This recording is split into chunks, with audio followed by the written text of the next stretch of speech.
Hey everyone, Butler here, with Patch. How are you this afternoon, Patch? I'm good. That is brilliant. Did you Last see what I time, did there? yes, it is all good, sir. We'll get to that. Last time on Tactics Ogre, we plowed forward. We found a couple of people who said we needed to go and fight Nabeth, and the Duke kind of put us on this path to stop the necromancy and figure out what the hell is going on. And that's what we're doing. This is our new friend, Ryaza. Here we go. So he has a Juggernaut class and a Hoplite class and a couple of classes that we already have. I don't really know the difference. I think it's just Juggernaut is more Berserker, whereas Hoplite is more like tank, like Knight. I'm not sure if we'll try the Juggernaut class just yet. Maybe I'll have a quick look at what abilities either class can have and see if I can think up a really cool build for him.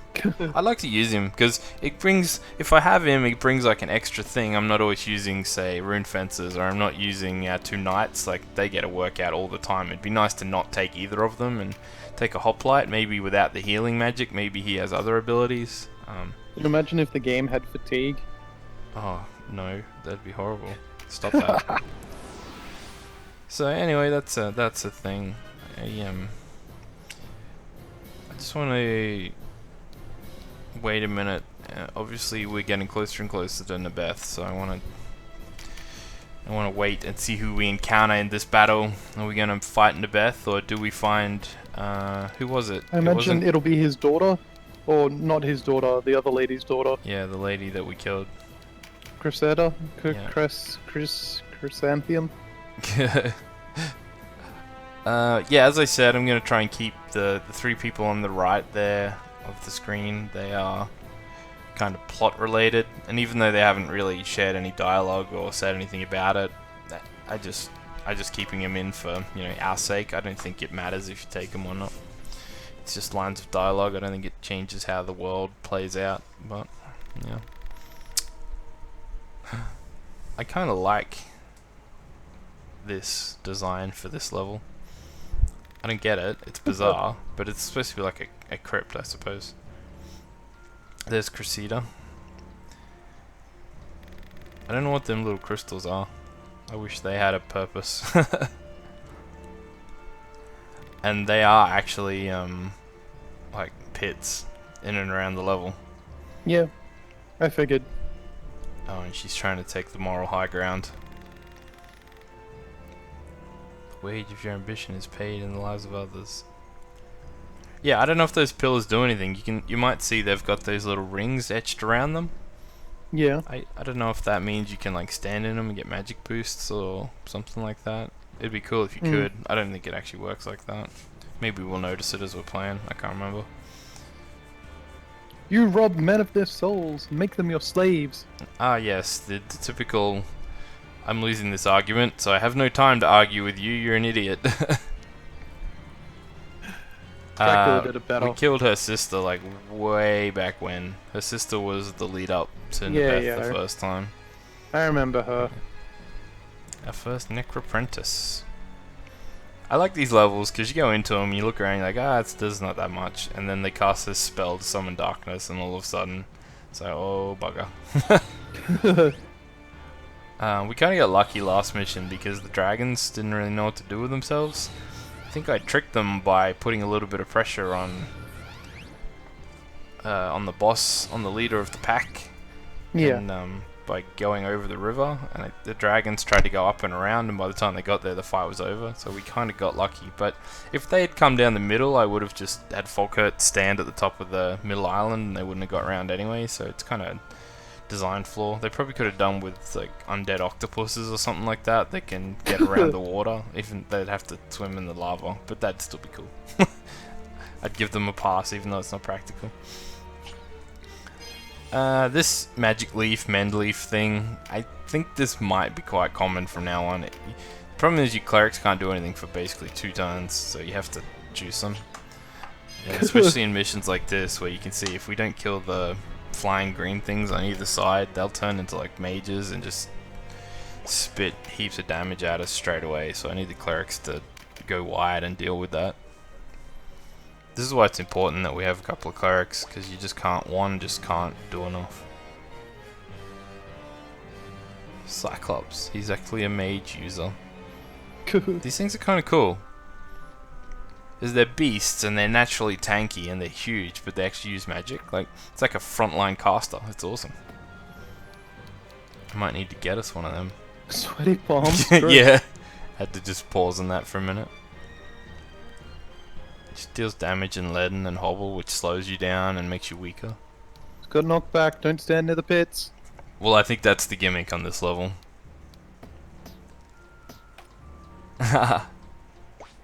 Anyway, did we want to resume what we were talking about last time? Last time we were talking about alignments, and we covered sort of what the alignments were. Oh, also, notice that Canopus got that cool upgraded bow, and it hits hit. It casts silence on hit. Now it's going to come into play. Those, like, all of these are magic users. Those fairies, there might be archers there, but they're basically magic users. Yeah. See, I was trying to look up what the pillars do there, but it just tells me the floor on the right-hand side. Oh well. Okay, so they're rogues, but I think they cast, like, speedster and stuff like that makes them quicker and stuff like that. So silencing anyone on this map is going to be helpful, is the point, because it stops you from doing all that stuff. So they have speedster and selfless kiss. They're just buffs. So last time we were talking about alignments. We covered all the alignment types, and we started sort of at the evil end of the spectrum, and we want to talk about the different ways you can be evil, depending on how self-serving you are, compared to, say, how well you just abuse your power, kind of thing, or abuse the laws. And we talked about neutral, where we said there's a mix of, I guess... Oh, sorry, my phone's buzzing. That's bad. Yeah, I should turn it off when I'm doing this stuff. It's unprofessional. It's one of them things everyone goes, oh, I should have done that. It's really... Yeah, it's, I'm sorry, everyone. It's supposed to be... the neutral side of things is sort of a mix of apathy, but also sort of using the law but not really believing in it, or following but not really being invested in what's going on and stuff like that. So I won't go into all of it. We talked about it last video. That left us with talking about the good side. Yeah, which is what I personally think. I don't know, I like the good side the most because I feel like there's a lot of stuff I have to talk about it. But yeah, I don't know. Do we want to just jump into it? Yeah, go for it, man. I'm leading you into it. I guess chaotic or lawful. I think I'll go with chaotic first. Really? I'd go the other side. You would? Too bad. Chaotic good is really just... Wait, what are we talking about now? What? Which one? Chaotic good. Okay. It's really the most... I don't know, I personally consider it one of the most straightforward. There's no real complications here. Chaotic good people will always do good. And they will do that as a priority over basically anything else. A lot of heroes are chaotic good. They'll... You know, if you have an evil empire, the heroes are basically chaotic good. Because they're not following the laws of the empire. You know, anytime you're rebels, it's basically chaotic good. And in a more general sense, it's just anytime you have a hero who goes above the law to do good, that is chaotic good. Well, it's not even above the law, it's just he follows the law where he can, but he realizes there are flaws in the law. Excuse my alliteration there. But he realizes when the law doesn't like help him in the situation that he's in, and he will still do the right thing regardless of if the law supports that. He's not going out of his way to defy the law. That's the point, right? He needs to get the job done. Sure. And the job has a noble goal. That's the good element of it. But the thing is, he won't care if he's not following the law. He'll just be like, oh well, I'm indifferent to this. I'll just, you know, keep going regardless. Because the law is secondary to good. Good is definitely the most important part to a chaotic good character. And that takes us sort of to neutral good, where I don't know, neutral good's sort of a mix. I'm not really sure how to describe it best.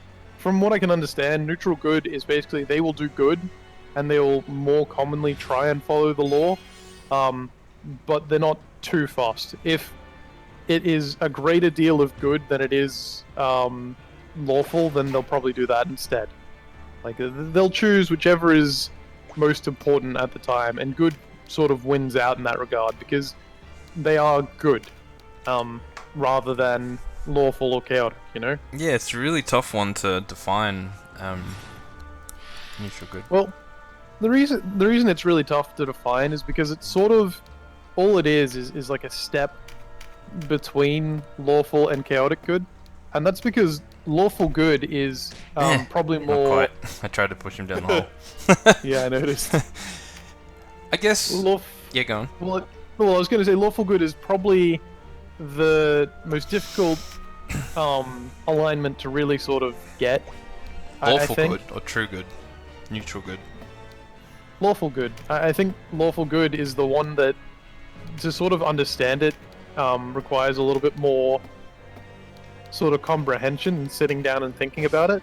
Because a lot of it seems very straightforward, but you have to sort of really think about the circumstances that might come up in a story that would challenge a lawful good character.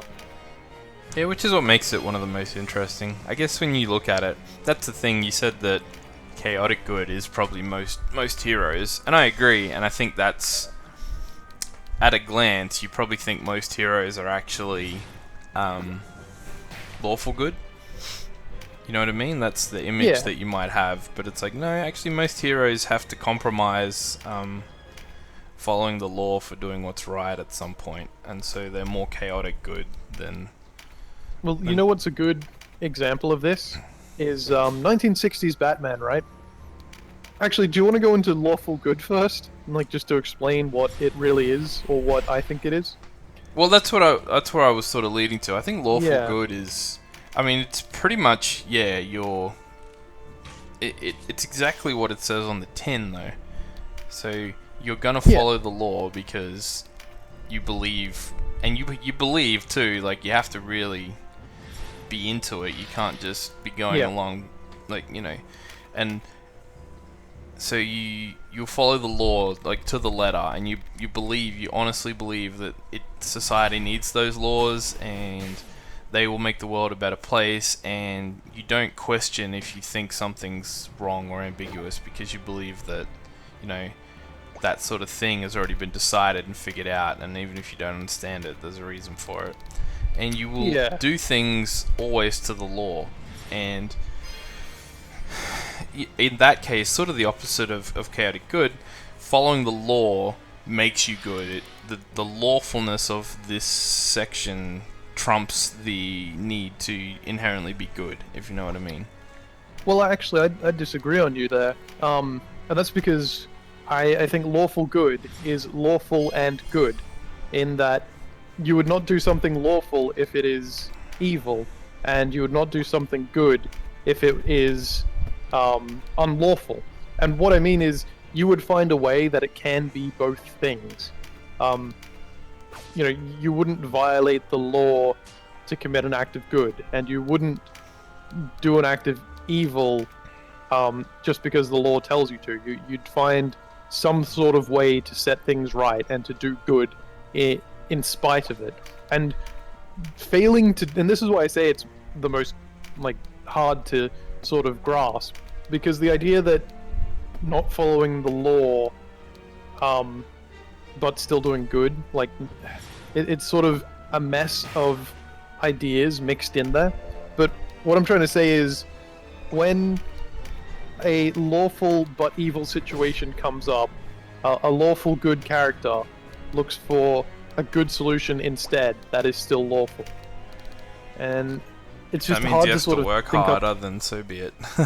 Yeah, and otherwise it's considered a failure. It's not, you know, they're not going to violate their alignment, they're just going to fail. That's sort of the situation. I mean, maybe they will violate their alignment and that is their failure, but lawful good inherently, because there is so much that you must uphold, becomes one of the hardest alignments to adopt and stand for, because you must follow the law, and you must also follow what is good and right and just. And in the sense of a video game, it's definitely one of the most difficult to get to achieve, I suppose is the word I'm looking for. Yeah, Because those games are going to throw up situations, and maybe even the story won't allow you to be painted in that light. yeah. Well, like I said, a lot of, especially RPGs, follow basically a good-evil path. Even Baldur's Gate had a reputation which went down when you did bad things and went up when you did good things, and that sort of represents a good-evil slider, and that's not necessarily what the chart stands for, like the alignment sort of represents. Fortunately, in So Baldur's Gate, it didn't. I don't know. It didn't really hinge the story too much, much as just how people how companions and that thought of you. Really. Yeah, but something like Fable and Mass Effect, Dragon Age, all these RPGs where you have an alignment choice, whether something is lawful is not a factor. It's all about whether it's good or evil. Lawful might count into that decision, but the game doesn't track if you're lawful or evil. It counts if you're good or evil. So let's swing this back to Tactics Ogre for a moment, because the routes that I've mentioned before are dubbed, and I'm not sure if they're dubbed in-game or if it's just the fan community way of describing things. So in Balma Musa, if you remember the massacre there, it was kind of the turning point of the game. You could side with the Duke's orders to massacre the people, to rally people to the cause, or you could choose to not be a part of the massacre, be an outcast, and they would massacre the people anyway, but at least you wouldn't be a part of it. Yeah. So the way it's described for this game, and I think this matches what we've been saying, if you do the massacre, you go down a lawful route. Now, it's not saying you're good or bad, it's lawful, and I think that's the point. They're specifically not trying to make you good or evil, they're letting the player decide that. But this action takes you down the lawful route. If you do the massacre, you sit with the Duke and all is good, and you go on being a soldier. If you choose not to be a part of the massacre, you go down the chaotic route, and that implies that you have sort of set the world, or set your path at least, into chaos because you're not following the laws anymore.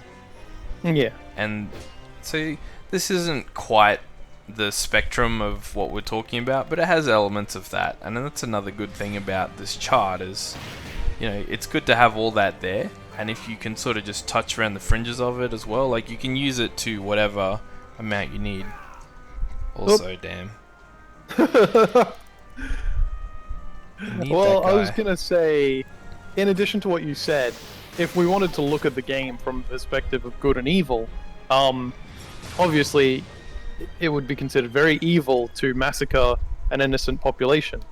But it would also be considered good, you know, not to. But what the other choice I wanted to bring up was when we rejoined the Duke. We know that the Duke is sort of a scumbag. He's probably not to be trusted overall, but we still joined with him because it was a good thing to do. It was what we saw being the best outcome for everyone. Even if we didn't like or trust the Duke, we put what was good ahead of what was lawful or chaotic.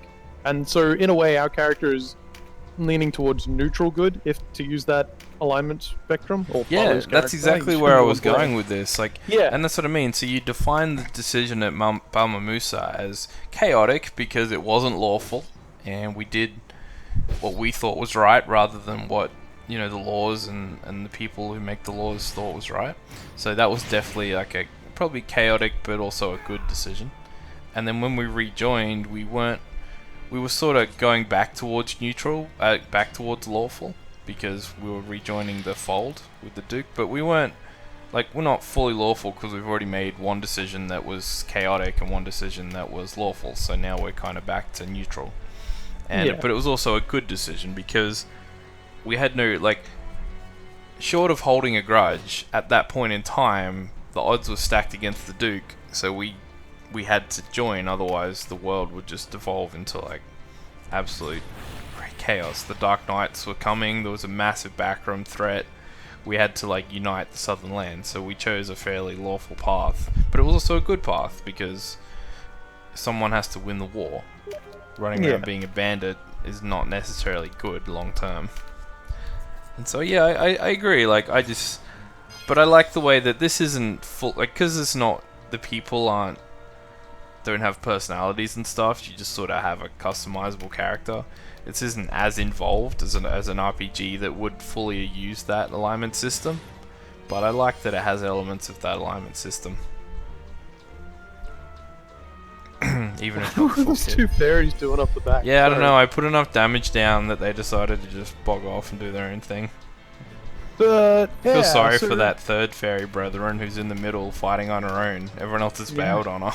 She's surrounded by like 4 of her dudes. I don't know. I'd need to just briefly touch back on lawful good. It'd probably help to have an example, but I just can't think up one right now. Lawful good. Superman an example is lawful good. Where, well, yeah. He is, because no, that's right. he always finds the ways to do what he, like, that's the whole point in his character. He needs to find ways to do it without compromising his integrity. So how about modern Batman, right? You'd think he'd be neutral good, maybe chaotic good. Nope. He works with the law, but he's a vigilante. He's, often he's at odds with the law as well because, they don't agree that... Well, he's a ends justify the means character. Yeah. Well, what about 1960s Batman, who was a fully deputized officer of the law?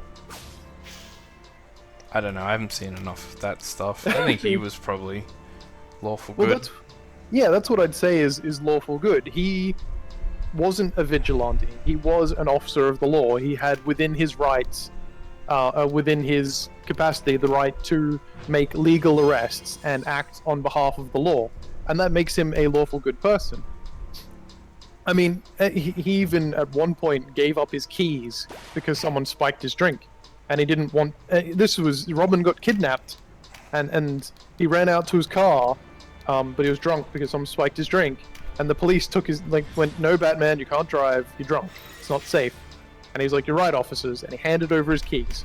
And that is a prime example of he didn't subvert the law to do good.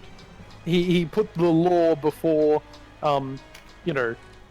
doing what was right in that case, because at that time, it would have been wrong for him to do what he was doing, even if it was good in another way, in that he'd be saving Robin from a kidnapping. It would be wrong for him to violate driving laws, and he's good for that reason, and he's lawful for that reason, and that's kind of what lawful good is even if there is a better good or something to that extent, you follow both. Yep. Good and lawful. And that's what we're saying. You don't compromise who you are to do the right thing. You find a way to do the right thing while following the law, or you don't do it at all. Yeah. And you know what, Budley? You might be surprised to hear this, but a lot of people think lawful good, especially, is stupid for this reason. Yeah. I don't really like defining which of these is more or less clever or more or less common, because it's not supposed, you're not supposed to... No. Like I said, because assigning those characteristics is often like a retrospective view of a person's deeds. So, it's not like you can say, oh, you're a what am I talking about? You're a lawful good character, you're stupid. It's not really, even though in a video game you might do that, you assign that and then play the game, it's not really how it's meant to be applied, I don't think. It's more like, no, you would play the game and then say, oh, that was actually quite a lawful good run, Yeah. And even though the games don't play like that, that's how I would imagine a person would be like that. And to be fair, like, from a gaming perspective, it'd be fun to try that, because you would have to avoid the compromises all the time. So I don't think it's stupid at all. I think that's a bit of a silly criticism, to be honest. No, a lot of people have called it stupid good. But then again, that sounds like idiot 12-year-olds with an attitude. who play chaotic, I evil, I or hate the chaotic neutral law. characters. Screw the police, right? Yeah. Yeah. Yeah. So Maybe I'm in that just showing my age. I don't know. in that case, what it comes down to is which alignment do you think is best, or which you most prefer, rather? Yeah, I'm not sure. My initial thought was actually chaotic good, but that is the hero's journey. I don't know. I was almost thinking I would probably be me as a character of, or the Mary Sue who was me would be probably true good, neutral good. More, I follow what I believe is right, and I am a bit ambiguous where I compromise the law and where I don't. Sometimes I Yeah. probably hide behind the shield of the law so I don't have to go out of the way to do something, if that makes sense. Yeah. So I think that makes me less chaotic, more neutral. I don't like, I'm not as flippant. I believe in the law and I believe that it is the right thing, but I also know that it's not always right. Whereas a chaotic good person tends to, like you say, flippantly say, "Oh, the law's buggered. I'm just gonna do this," and Yeah. not have the They'll put remorse. I think the right thing first. myself or my character would have a bit more recourse when he breaks the law. Yeah. So yeah, I'd like to say when we talked about it originally, I was going the other way, and then I thought about it a bit, and that's where I think I end up. How about yourself? No, I'd probably personally put myself around that spot as well. I think most people would find a nice, comfortable place around good or the upper end of neutral. And the other thing With only is, like like, these aren't all like we would describe them as how you would illustrate them to someone as like boxes, but they're not all boxes. Just grab someone and shove them in a box and say that's you. It's a spectrum. That's what we originally said. So yeah, you can be you can be really chaotic and use the goodness of your actions to justify what you're doing, but you can still be quite, chaotic in the sense that I don't break the law all the time as justification. Using my good as justification. I just break the law when I need to. And yeah, so you can still be quite chaotic, but not be like totally chaotic. And so in reality, yeah, there's a spectrum of things you could be, and not just, like I say, not putting it in a box where you're all the same because you're the same alignment. I will say, despite my opinion of what alignment I think I would be, I do think lawful good is the best alignment, if only because it is so hard to uphold because of the stringent requirements to follow it. Damn. I think I just got bored here, and I'm like, what is the purpose of taking everyone out? And so I just said, you know what, I'm just gonna wipe her out. The Gildas. This is where I'm kind of Gildas is disappointed that Mirden, or whatever the other guy, didn't say anything. Yeah. Kind of brought him along. He's actually holding up quite well for a really low level white knight. Imagine how strong he'd have been if I'd actually trained him. Oh my god. He can take hits, he's dealing damage, although I had to use the Rending Gale finisher to get real damage out of him. But now he's level 7, he's starting to climb the levels. Yeah. We had to bring him into the fold and give us another variety on the knight. I don't know the difference between white knight and knights. I think white knights get more spells, but are a bit squishier. I think I'll share a image after this with you of lawful good, and it was the thing that eventually made me convinced that lawful good is best. It's best. It's best. Yeah. It's just the best. That's it. Yeah. What's our character? We said, I guess we have to be the yeah, probably around neutral good. Yeah, I think we said we have to be neutral good because of our actions. We have to let the game sort of put us on that path. Yeah. Anyway, so next time we're probably going to go to this fortress. Since you can see on the map that is kind of the end of this journey through the continents, you can probably guess who we're going to come up against. It's good fun. Gildas? Yeah, well, he had nowhere else to run to. We've chased him all the way here, so we get to see that. We get to put some resolution. We hopefully get to drive a sword through Nebeth and put an end to his torture and terror, and then I don't know what we do after that. I haven't actually recorded it. I guess we go back to the Duke and say, hey dude, what's next? We cleared your zombie problem. What do you want to do now? You bored yet? Can we fight? Can we just go like storm the Dark Knights? Because you know that's a thing that we do. Anyway, all right. Well, thanks everyone for listening to us. I hope we were enlightening, and I hope it was interesting. And yeah, we'll catch you guys next time. Catch you then.